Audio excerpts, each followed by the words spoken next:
பொதுநலவாய மாநாட்டிற்கு இன்னும் இருப்பது 25 நாட்கள் மாத்திரமே. இந்த மாநாட்டை முன்னிட்டு ஏற்பாடு செய்யப்பட்டுள்ள வாகன தொடரணி மாத்தளையிலிருந்து கண்டி நகரை இன்று சென்றடைந்தது.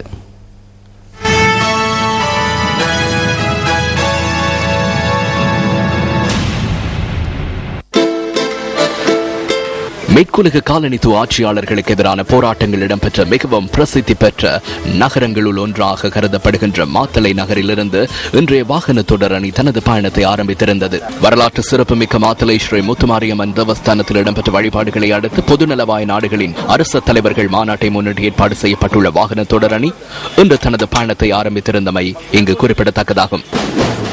இதனை அடுத்து போக்குவரத்து பிரதி அமைச்சர் ரோஹன திசாநாயக்கவின் தலைமையில் மாத்தளை நகரில் விசேட நிகழ்வு ஒன்று ஏற்பாடு செய்யப்பட்டிருந்தது.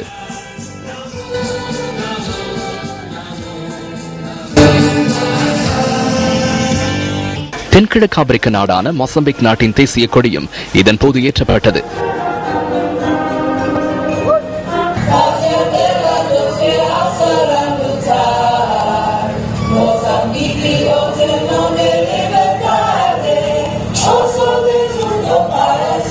කතෝලික ඉස්ලාම් හා වෙනත් ආගම් අදහන අය වාසය කරයි.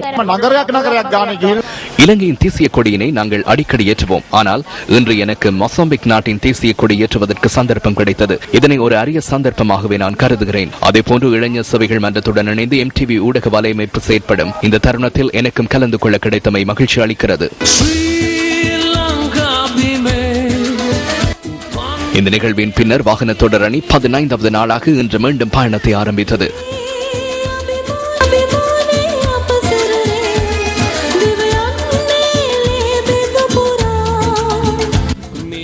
வாகன தொடரணியை வரவேற்று அலபத்து குடநகரில் மத்திய மாகாண சபை உறுப்பினர் திலக் ராஜபக்ச தலைமையில் நிகழ்வு ஒன்றும் இடம்பெற்றது.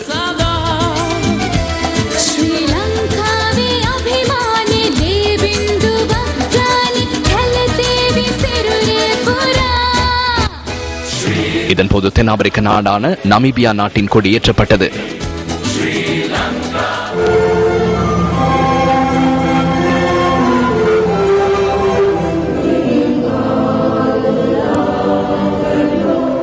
නැම්බියාව ප්‍රජාතන්ත්‍රවාදී රටක් බවට පත් වුණේ වර්ෂ 1990 මාර්තු 21 වන දින.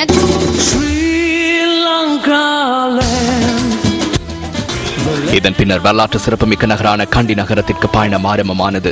வாகன தொடரணி கண்டியை அண்மித்த நிலையில் இன்று மாலை இசை நிகழ்ச்சி ஒன்றும் ஏற்பாடு செய்யப்பட்டிருந்தது. கண்டி நகரிலிருந்து நாவலப்பிட்டியை நோக்கி நாளைய தினம் பொதுநலவாய அரசு தலைவர்கள் மாநாட்டின் முன்னோடியாக ஏற்பாடு செய்யப்பட்டுள்ள வாகன தொடரணி தனது பயணத்தை ஆரம்பிக்க உள்ளமை குறிப்பிடத்தக்கதாகும்.